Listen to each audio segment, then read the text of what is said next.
Salut les pilotes! Alors maintenant qu'on en sait un peu plus sur les communications radio, voyons la présentation de 3 radios. Premièrement, la CRT P2N, deuxièmement, le Motorola Talkabout, et troisièmement, la Ratel RT 590. La CRT P2N. Alors cette radio est celle que j'utilisais lors de ma formation au paramoteur. C'est une petite VHF fiable avec une bonne autonomie. Elle peut être configurée en 1 watt ou 5 watts, de 136 à 174 MHz. Et elle est fournie avec un socle de charge. En termes de connectique, elle possède un connecteur, ici, de type Kenwood. On peut donc la raccorder facilement à son casque. Son utilisation est assez simple, quoique peu intuitive.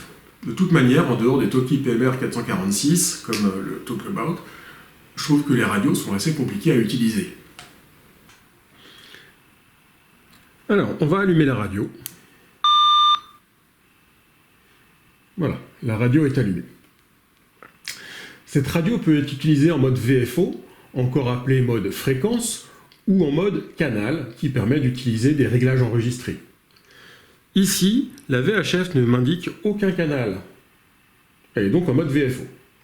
Ça ne se voit pas bien, mais il y a un petit N ici, affiché sur l'écran, qui indique que la VHF est en gamme étroite de 6,25 kHz.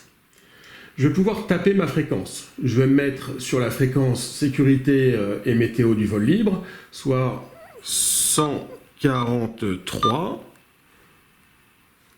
98 75, et voilà. À partir de là, je vais recevoir les informations météo des balises. Je peux aussi me mettre sur la fréquence des volants, 154 150. Donc je tape la fréquence.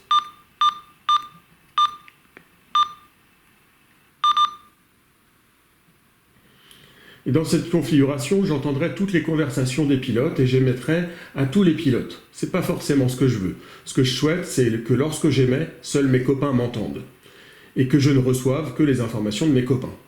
Sur ces VHF, en particulier sur la fréquence des volants, on peut utiliser les codes CTC-SS. L'utilisation d'un tel code rajoute un signal qui permet au récepteur de filtrer ce qui ne leur est pas adressé. Pour ça, je vais aller dans le menu par la combinaison magique fonction 8. J'avais prévenu, c'est un peu contre-intuitif.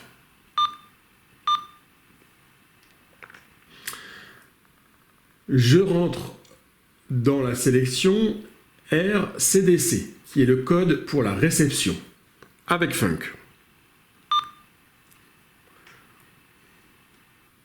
Et avec les touches haut et bas, je vais pouvoir sélectionner un code. Au préalable, je me serais mis d'accord avec mes copains du code à utiliser, qui est en fait une fréquence. Là, je me mets sur 71.9. Entrée, et je recommence l'opération. Mais ce coup-ci, sur le TCDC, qui est le code pour l'émission.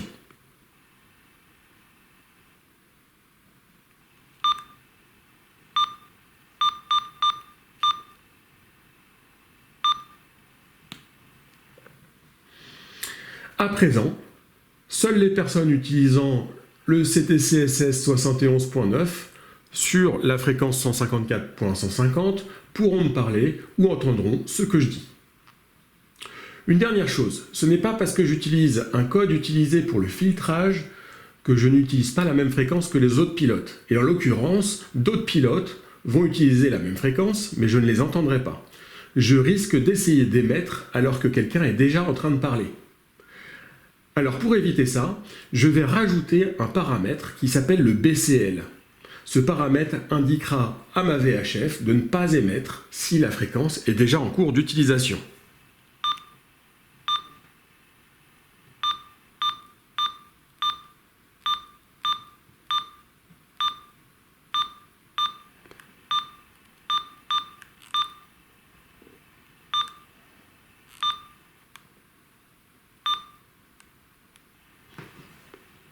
Voilà.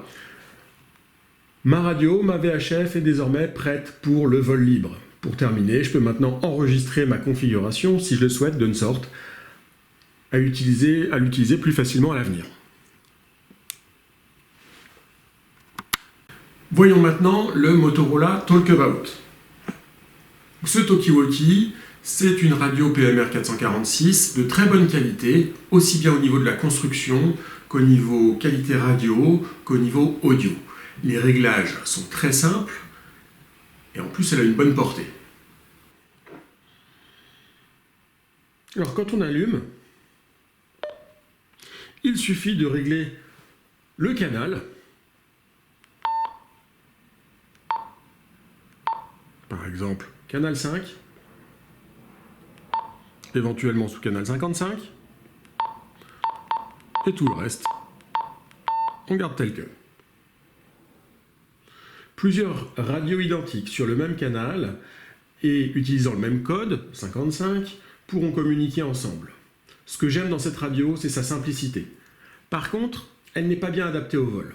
En effet, en paramoteur, on a besoin de connecter la radio à son casque.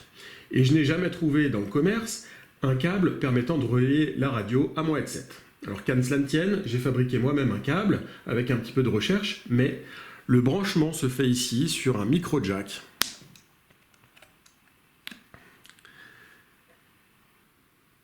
Et ça, c'est pas bien adapté au paramoteur, contrairement au connectique Kenwood ou ICOM.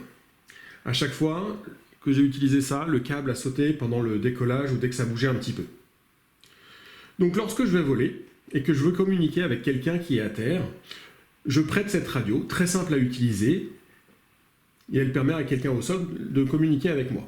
Et en vol, j'utilise une autre radio, compatible PMR 446, avec une connectique Kenwood. Par contre, pour du parapente, ça pourrait très bien marcher, parce qu'il n'y a pas besoin de connecter la radio au casque. Voilà, et bien maintenant je vais vous présenter la radio Ratel RT590. Et voyons maintenant la radio Ratel RT590. Alors, cette radio, c'est une VHF et UHF double bande. Cela veut dire qu'elle peut être utilisée sur deux fréquences à la fois. Par exemple, en réception sur la fréquence sécurité météo FFVL et en émission-réception sur un canal PMR 446. Elle couvre toute une gamme de fréquences. UHF 430 à 440 MHz en émission et réception pour le PMR 446. VHF de 108 à 136 MHz en réception pour écouter les informations d'approche ULM, le SIV ou les signaux ATIS ou autres.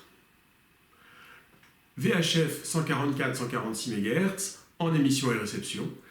Et enfin, VHF 350-400 MHz en réception. La largeur de bande, le codage, la puissance, etc. sont des paramètres réglables. Elle peut même servir de récepteur FM si on veut écouter la radio en vol. Elle est compacte, elle possède une connectique Kenwood, et elle est donc facilement connectée au headset. Elle se recharge en USB-C ou sur un socle de recharge fourni. Et en plus, elle coûte moins de 30 €. Elle a toutefois quelques défauts. Premièrement, le bouton de réglage de volume qui tourne un petit peu trop facilement et qui peut tourner en vol selon la manière dont est positionnée la radio sur le paramoteur. Le clip de fixation ici, qui n'est pas très bien fichu. Et comme la plupart des radios, son fonctionnement est contre-intuitif. Dans tous les cas, je recommande ce style de radio, c'est vraiment chouette, surtout à ce prix-là. Alors je ne vais pas vous faire une revue complète de tous les réglages, mais je vais faire une configuration de la radio pour écouter la fréquence FFVL et pour discuter sur du PMR 446. Alors j'allume la radio. Et on voit que sur l'écran, il y a deux fréquences affichées. Une écrit F, l'autre écrit M, parce que celle écrit M est en mode mémoire, alors que l'autre est en mode VFO, en mode fréquence. Je peux passer d'une fréquence à l'autre avec fonction AB. Ici, j'ai une flèche qui m'indique que je suis sur la première fréquence. Tout comme sur la CRT P2N, je vais pouvoir régler les fréquences. Donc là, par exemple, je vais rentrer 154, 100. Si jamais on essaye de rentrer une fréquence et que ce n'est pas celle-là qui s'affiche, ça veut dire qu'il y a un problème lié à la fréquence utilisée. Soit on est dans une gamme de fréquences qui n'est pas possible pour cette radio, soit on essaye de rentrer une fréquence qui ne correspond pas à un canal. En rentrant dans le menu, je vais pouvoir faire un ensemble de réglages, et notamment le squelch. Le squelch, c'est ce qui va permettre de régler le niveau de réception, pour éviter d'être embêté quand on reçoit des signaux trop lointains. Dans le menu, on peut également régler les codes. Donc on peut rentrer des codes DCS ou des codes CTCSS, comme on l'a fait tout à l'heure pour la 154.150 sur la CRT P2N. Donc je vais rentrer ici et je vais pouvoir rentrer la fréquence, la même que celle que j'ai mise sur l'autre radio tout à l'heure. Et je peux faire ça en réception et en émission. Et voilà, mes codes CTCS en réception et en émission sont rentrés.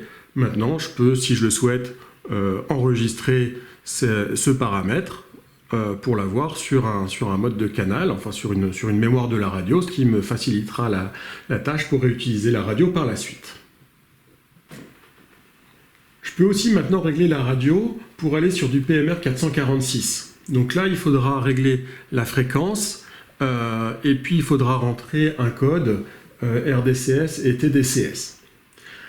Alors c'est pas forcément évident de savoir quel code il faut rentrer, surtout quand on veut communiquer avec un Motorola comme ça, qui parle en canal et sous canal. Donc le plus simple, c'est d'utiliser la fonction Fast Copy. Ici, je vais allumer ma deuxième radio. Et je vais me mettre ici en mode Fast Copy.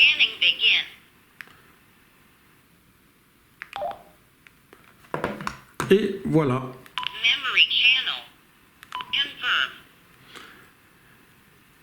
En faisant ça, la radio a détecté la fréquence utilisée, le code DCS utilisé, et les deux radios peuvent communiquer ensemble, sans problème.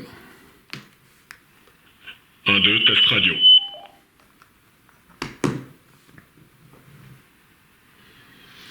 Si je souhaite envoyer ces paramètres à un copain, eh bien, je peux aller dans les menus et voir les codes TDCS, RDCS et puis la fréquence utilisée. De cette manière-là, mon copain aura la facilité pour régler sa propre radio.